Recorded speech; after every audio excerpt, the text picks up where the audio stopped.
Bueno, pues Rusia y Estados Unidos que siguen haciendo sus jugadas, con el foco puesto también en estas amenazas sobre Groenlandia, en este choque que han tenido en las últimas horas. Sin duda, lo que es la noticia de lo que llevamos de años, Santiago, es este ataque en Venezuela, esta captura, este secuestro de Nicolás Maduro. Y bueno, ahora el foco estaba puesto en lo que decía Marco Rubio, hablaba de tres fases.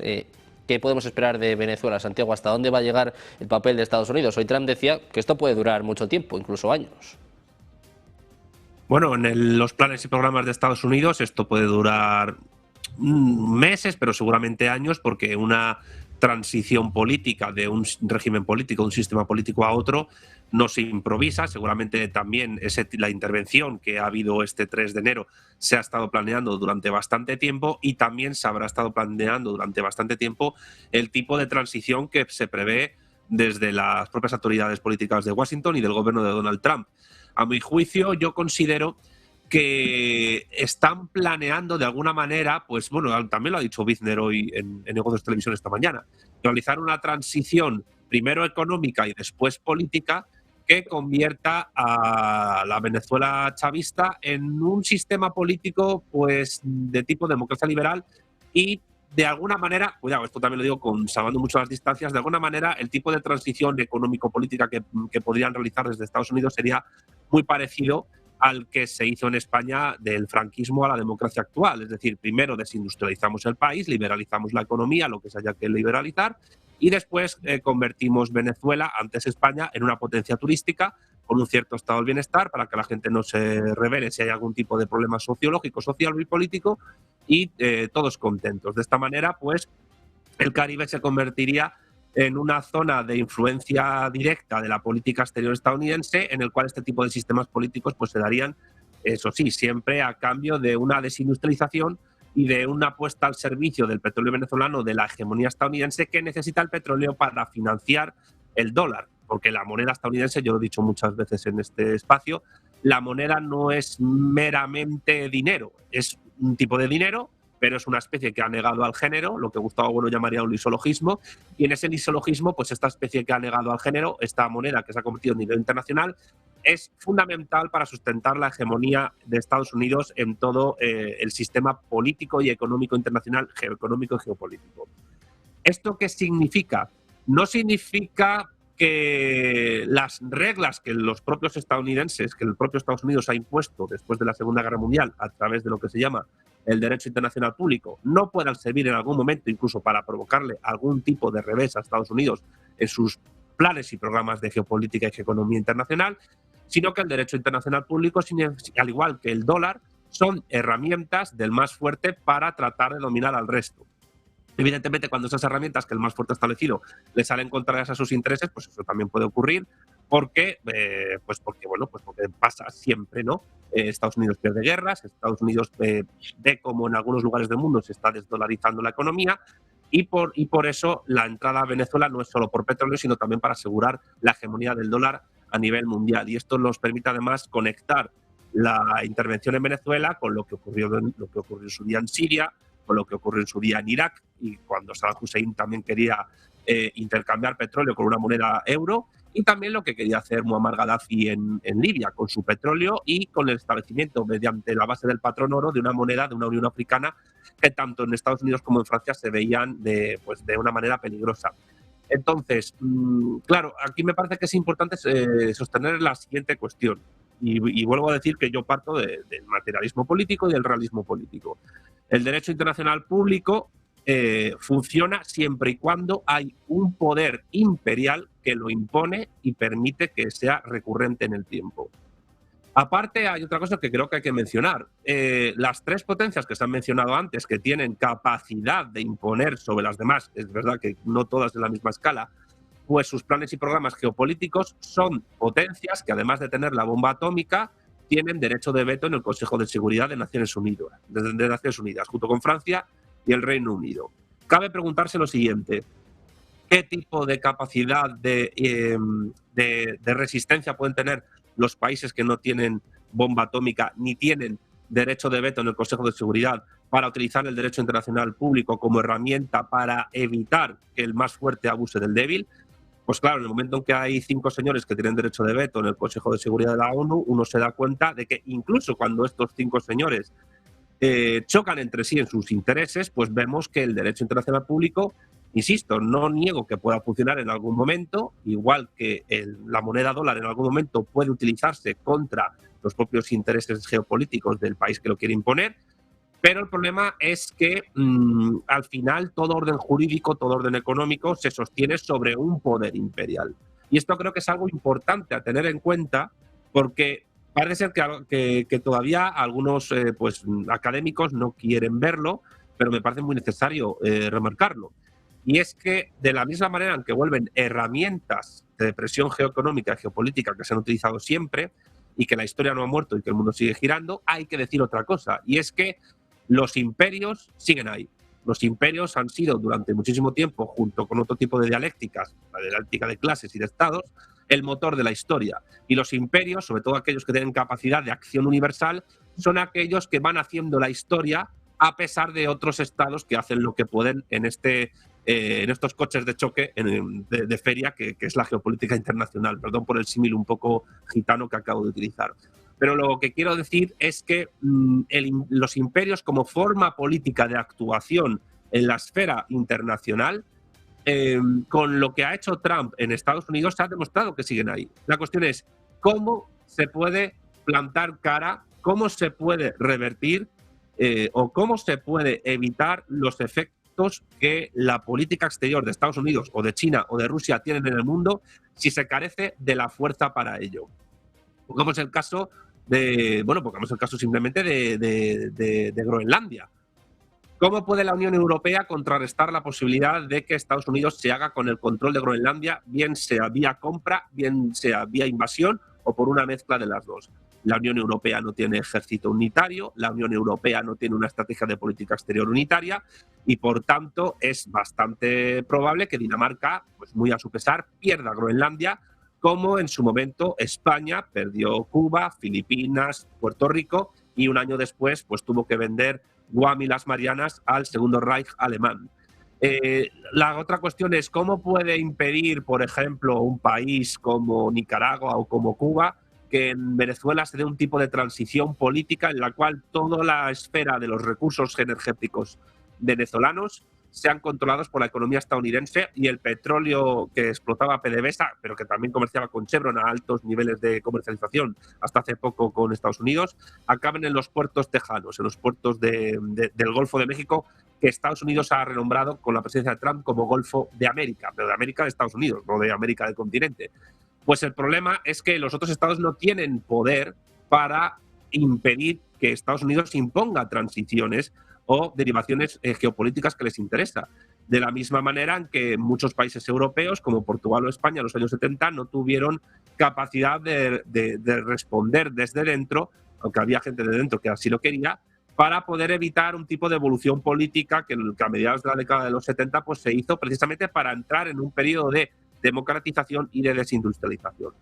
Entonces, a ver, estados como España, estados como, termino ya, como Finlandia, como Dinamarca, yo qué sé, como Singapur, como Papúa Nueva Guinea o como Botswana, pueden utilizar el derecho internacional público para hacer valer sus propios intereses estratégicos y de política exterior. Evidentemente sí, pueden hacer todo lo que puedan, pero simplemente dejo esta idea para la sospecha de la capacidad que se puede tener.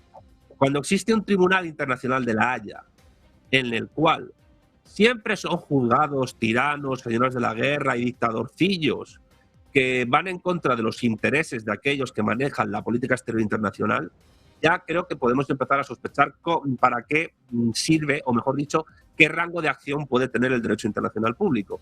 Y siento que este programa se esté convirtiendo en un debate sobre el derecho internacional público, pero me parece muy necesario. ¿Por qué? Porque es muy difícil, vamos, yo no veo que los próximos, a corto o medio plazo, yo no veo que los próximos 10, 15, 25 años Netanyahu, Donald Trump o Putin o incluso Zelensky u otros puedan llegar a ser juzgados en el Tribunal Internacional de La Haya, porque al final siempre se van a juzgar, pues, ya lo digo, tiranillos africanos o de por ahí, que no suponen ningún problema para esos hegemones que se están construyendo o que simplemente molestan para planes y programas que se quieren hacer en África. Por desgracia, por desgracia no, yo diría que para cualquier duda, ya de verdad con esto termino, cualquier news internacionalista que se precie, lo único que tiene que hacer es leer el Quijote, la primera parte del ingenioso Hidalgo de Don Quijote de la Mancha, y recordar el discurso de las armas y las letras de Don Quijote, donde decía que las letras se sostienen precisamente sobre las armas y que por tanto las leyes no valen de nada si no hay armas que las sustentan y las defiendan. Y por eso, cuando un poder judicial, ya hablo dentro de un Estado, da una sentencia para detener a alguien, es el Poder Ejecutivo, es decir, la policía, el que acaba deteniéndolo. Y sin Poder Ejecutivo, sin fuerza, no sirve de nada ningún tipo de sentencia jurídica. Es la mejor forma de entender esto, de salir del idealismo jus internacionalista y de salir de algún tipo de, no sé cómo llamarlo, pensamiento ingenuo que piense que a Donald Trump, en su anhelo de controlar todo el Mar Caribe y todo el continente americano, porque ya veremos a ver qué pasa. Ya veremos a ver qué pasa en Tierra de Fuego, a ver qué pasa con el acceso a la Antártida. Y siendo españoles deberíamos estar preocupados a ver qué pasa si en algún momento a Donald Trump o al que les sustituya después se le, entre comillas, cruzan los cables y nos dice a los españoles: oye, que Canarias no tenéis capacidad de controlarla, que nos vamos a hacer nosotros cargo de ella. O les dice a los portugueses: pues a las Azores os vais a tener que despedir de ellas porque les interesa para sus estrategias. Por desgracia no vamos a poder hacer nada y no vamos a poder recurrir al derecho internacional porque con leyes no puedes parar a una potencia nuclear con un ejército tan potente y que encima controla la economía internacional a través de una moneda que partió primero del oro y después del petróleo para implantarse como herramienta de hegemonía internacional. Bueno, pues un momento clave en lo que refiere a la geopolítica, por cierto, con noticia importante, eso de las 7 de la tarde, vamos a escuchar de nuevo a la Casa Blanca, su portavoz, Caroline Leavitt, junto a J.D. Vance, junto al vicepresidente de Estados Unidos. Muy atento a esta cita, como decimos, a las 7 de la tarde en España. Carlos, te quiero preguntar a ti también, pues por lo que ha pasado en Venezuela y sobre todo el precedente que esto puede sentar. Ya se habla de Cuba, se dice que ha mejorado la relación con Colombia después de esta llamada con Petro. ¿Cuál puede ser el próximo paso de Donald Trump? Bueno, para ir un poco cerrando con el tema del derecho internacional, no está mal que exista, no hemos dicho eso. Lo que está mal es pensar y confiar de que eso va a asegurar la paz mundial, que va a asegurar a la humanidad de los conflictos o que va a asegurar el bienestar de los pueblos en desigualdad de condiciones, ¿no?, de las grandes potencias. Eso está mal. Está bien tener como expectativa, ¿no?, derecho internacional, leyes que van a cuidar unos de otros, perfecto, pero pensar que eso en sí va a ser una realidad a largo plazo en beneficio de aquellos que no han participado en esa estructuración jurídica internacional, yo creo que ese es el problema. Ahora, con respecto a Venezuela, bueno, se dio, ¿no?, lo que ya se estaba mencionando en más de una ocasión. Estamos asistiendo a lo que es, pues, lo que ya también habíamos comentado en más de una ocasión en este espacio y en otros espacios también, que también no nos creyeron mucho. Estamos viendo lo que es la consumación de una intervención militar anunciada, ¿no? Entonces, esto lamentablemente se está abordando en la región Sudamérica y en todo el mundo como una cuestión meramente venezolana, ¿no? Como una cuestión solamente venezolana, circunscrita a esa parte específica del Caribe sudamericano, cuando en realidad esto no puede desconectarse de lo que mencionaba al inicio, ¿no?, la nueva doctrina de seguridad nacional de Estados Unidos, que básicamente es una reactualización de la doctrina Monroe, América para los americanos, y entienden que todo el continente americano, y ellos hablan explícitamente que su seguridad nacional depende justamente de los recursos que puedan manejar en todo el continente americano, Norteamérica, Centroamérica, Sudamérica. Entonces, pretextos como la lucha contra el narcotráfico lo hemos escuchado desde hace varias décadas. ¿En qué terminó el Plan Colombia? ¿Colombia acaso sí es un país menos productor de cocaína? En caso de Perú también, Bolivia también. Bueno, no, para nada. De hecho, como también lo habías mencionado, esas partes, ese negocio en esas partes del mundo no tiene el cerebro, su gestor principal no está allí. Allí son los productores, los que manejan, como toda la vida lo han hecho, han sido los anglosajones, Inglaterra en su momento, y por supuesto también Estados Unidos, ¿no? Porque hay un problema en el sistema financiero occidental, requiere, necesita o tiene un problema, digamos, de déficit de liquidez. Entonces, ¿dónde saca eso más fácil? Bueno, de actividades ilícitas de este tipo, pero eso es otro tema. Entonces, ese pretexto de invadir a un país, de intervenirlo de esta manera, no es otra cosa que es algo en conformidad completamente con su doctrina de seguridad nacional, que en última instancia es una doctrina de seguridad energética. La doctrina de seguridad nacional de Estados Unidos, por donde se mire, siempre va a redundar en la energía. Y es así que en Venezuela se está asistiendo a lo que estamos viendo, no por casualidad. Venezuela es el país con las reservas de petróleo más grandes del planeta probadas. Que si no fuera por eso, simplemente no estarían ahí, estarían en cualquier otro lugar. Pero lo vemos con más claridad ahí justamente y con una perspectiva para toda la región Sudamérica y Latinoamérica. El objetivo, como también hacen expreso en este documento, que se tiene que revisar para poder entender lo que está haciendo Estados Unidos, lo que está haciendo la administración Trump, es justamente barrer a las potencias revisionistas de lo que es aún considerado históricamente como su patio trasero, ¿no? Con especial mención de China, por extensión también Rusia, pero sobre todo China, que en las últimas décadas de globalización ultranza ha superado a Estados Unidos en un sinnúmero de inversiones, sobre todo en asuntos de infraestructura estratégica, o por decir algo, el puerto de Chancay en Perú, que es prácticamente la mega infraestructura marítima más importante del Pacífico suroccidental y que está en manos, por supuesto, de inversiones chinas, capitales chinos íntegramente, prácticamente. Y así como esto, también a lo largo y ancho de Latinoamérica hay inversiones de también ese calibre, ¿no? Un 35-37% de inversiones chinas frente a lo que un 17% de inversiones estadounidenses. O sea, se ha volteado la torta, ¿no? Entonces, ¿ellos qué quieren hacer ahora, no? Bueno, la globalización nos ha jugado en contra, no podemos tener una hegemonía global, hagamos una hegemonía continental de doctrina Monroe 2.0, entonces hay que apropiarnos de todo lo que es el continente americano y barrer a las potencias que nos molestan o que nos compiten, ¿no? Competidores estratégicos, sistémicos, como también se ha calificado, ¿no? Ahora, el problema es que Latinoamérica, la región, nuestra región, Sudamérica, se está convirtiendo una vez más en centro neurálgico de la pugna, del campo de batalla, digamos, de intereses de las grandes potencias, en este caso del siglo XXI. Ahora vemos pues que lamentablemente nosotros como país, y acá la culpa no es de los gringos porque sean los gringos o los chinos porque quieren también lo suyo, no, acá lamentablemente y de manera realista los latinoamericanos, el pueblo en general, Latinoamérica como región no ha sabido construir poder, digamos, continental.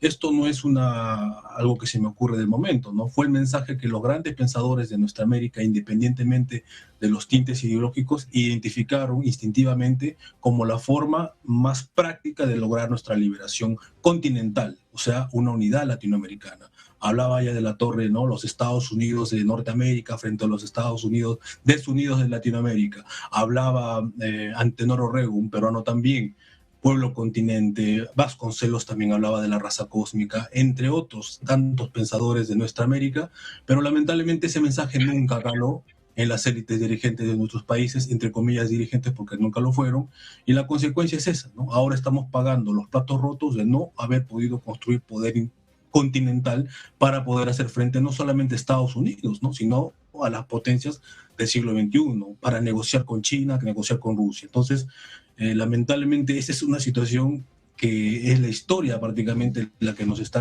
restregando en la cara a los latinoamericanos, no haber podido construir esa unidad que se necesitaba de nuestros países. Han existido intentos como Mercosur, UNASUR, que prácticamente por cuestiones ideológicas nunca han progresado, y bueno, y seguimos a la deriva en ese tipo de rumbo que alguna vez nos designaron, pues, ¿no? Nuestros grandes pensadores, y lamentablemente, bueno, yo, la verdad, de manera realista, yo creo que va a ser un poco complicado. Ya está empezando a verse de manera nítida lo que está pasando en la región. Como digo, no es un asunto meramente venezolano, ¿no? Es una cuestión de todo el continente, toda la región, con ese pretexto del narcotráfico. Cualquier país en Sudamérica se le puede decir, no, es un narcoestado, es narcoterrorista. Bueno, siempre y cuando no sea el que está en el mando en ese momento, el presidente de momento, no esté de acuerdo con el alineamiento de Washington. Bueno, es un narcoestado, hay que hacer lo mismo. Y así vamos a ver sucesivamente, ¿no? ¿De quién es la culpa? En última instancia, la tenemos nosotros, por no haber hecho caso a las fórmulas que nos llegaron nuestros grandes pensadores continentales.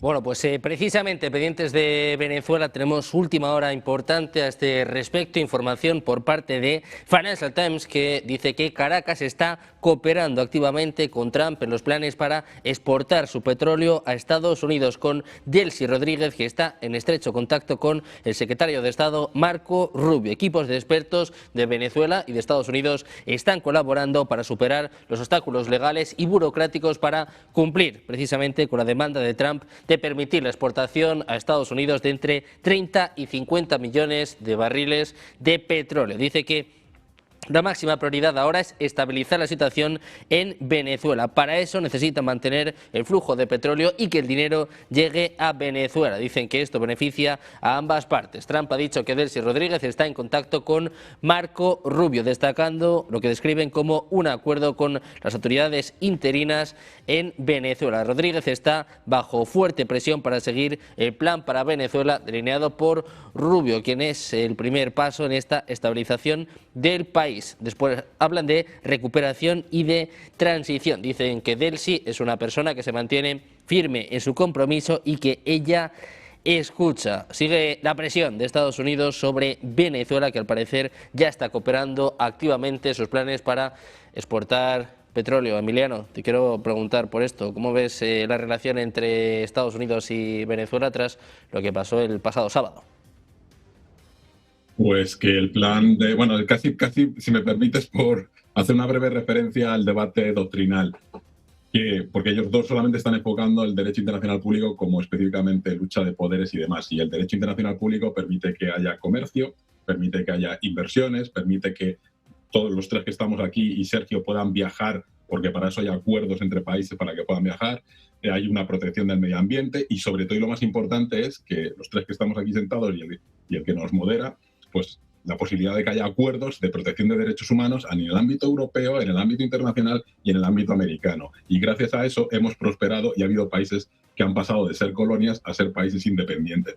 Y luego, pues hay dos tribunales, la Corte Penal Internacional, que es lo que comentaba Santiago, y la Corte Internacional de Justicia de la Haya, que son dos jurisdicciones distintas. Pero dicho eso, para que los oyentes se tengan al menos la doble visión de lo que es la amplitud que tiene el derecho internacional y que no se limita a esto, pues el plan que tiene el señor Marco Rubio pues me recuerda un poco al plan de nombrar un gobernador o a Paul Bremer III en Irak. Simplemente hay como un gobernador romano para tratar de controlar lo que se hace en ese gobierno. Hasta ahora no hay un gobernador porque parece ser que va a ser el propio Marco Rubio, pero el plan que tienen es absolutamente que no tienen plan.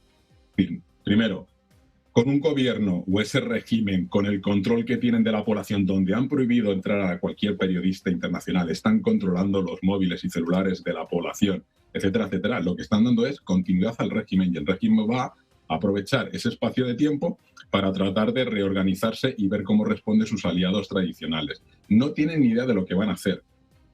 Dicen que van a hacer petróleo, pero no han contado todavía con los CEOs de las grandes petroleras norteamericanas, que no van a querer invertir en un país cuya estabilidad en los próximos 2, 3 o 4 años no se sabe qué va a ocurrir, porque se supone que el señor Trump acaba dentro de 3. Y en el cuarto año, ¿qué va a pasar? Se supone que la renovación de todas las infraestructuras de la industria petrolera venezolana requiere como mínimo 2 años, si no 10. Pero se supone que si el señor Trump no incumple la propia Constitución y se presenta en el 2028, ya no estará el señor Trump. Y teniendo en cuenta la polarización que hay en la sociedad norteamericana y que están matando, como ha ocurrido en Minneapolis, a civiles, pues a lo mejor resulta que hay un problema interno social que llevará a que ya incluso dentro del propio Partido Republicano se esté planteando o discutiendo la posibilidad de plantear un impeachment contra el señor Trump por violar la Constitución, porque lo que hizo con Venezuela significa que ya no en el derecho internacional, ya me voy al derecho norteamericano.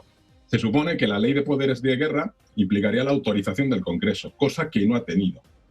Si hace cualquier tipo de operación militar en Groenlandia, requerirá también la autorización del Congreso. Y nos estamos encontrando que ya hay republicanos importantes dentro del partido que se están oponiendo a esa manera de omitir el control del Congreso de los Estados Unidos, que lo establece la Constitución norteamericana. Es decir, que esperemos que al menos la propia sociedad norteamericana y especialmente los políticos en Estados Unidos le pongan coto a este señor. Porque el problema no es el derecho internacional. El problema es que aparece un Netanyahu que omite cualquier tipo de normas y no hay sanción. Hay un señor Putin que viola la integridad territorial de un Estado e invade un Estado y mata a civiles, violando y cometiendo crímenes de guerra. Y hay un señor Trump que era ese poder que hacía contrapeso, que de repente ha decidido deshacer el orden mundial. ¿Para qué? Para repartirse. Entonces, ante eso, ni el derecho internacional ni nada puede funcionar, porque estamos hablando de poderes militares. Entonces, la única alternativa que tenemos es que como europeos, con nuestras limitaciones, pues tengamos que tratar de establecer un contrapeso. ¿Qué es lo que ocurre? Que nos ha pillado con el pie cambiado, 80 años confiando en que íbamos a tener la protección y de repente eso que era democracia y que ya cada vez tiene menos visos de ser una democracia, pues ha transformado en una autocracia. Y esa autocracia ha aprovechado ese margen que los europeos estamos a pie cambiado y no tenemos esa capacidad de respuesta. ¿Qué es lo que podemos hacer? Pues lo único que podemos hacer es que al fin y al cabo somos una potencia comercial. Entonces, nos duela o no nos duela, nos impacte o no nos impacte, el único instrumento que tenemos a día de hoy es buscar una confrontación comercial. Ya aceptamos pulpo como animal de compañía en Escocia, en el resort de golf del señor Trump, y habrá que volver a revisar esas cuestiones y ver qué capacidad tenemos desde el punto de vista comercial para hacer contrapeso, porque si no, estamos sometidos a estar sometidos. Por el lado este tenemos al señor Putin, por el lado oeste tenemos al señor Trump, y estamos como en un sándwich y nos quieren comer, pues habrá que reaccionar, porque lo que no nos podemos permitir es Europa quedarnos de brazos cruzados a esperar lo que decide el señor Putin o el señor Trump. Pues no estamos para eso, sinceramente.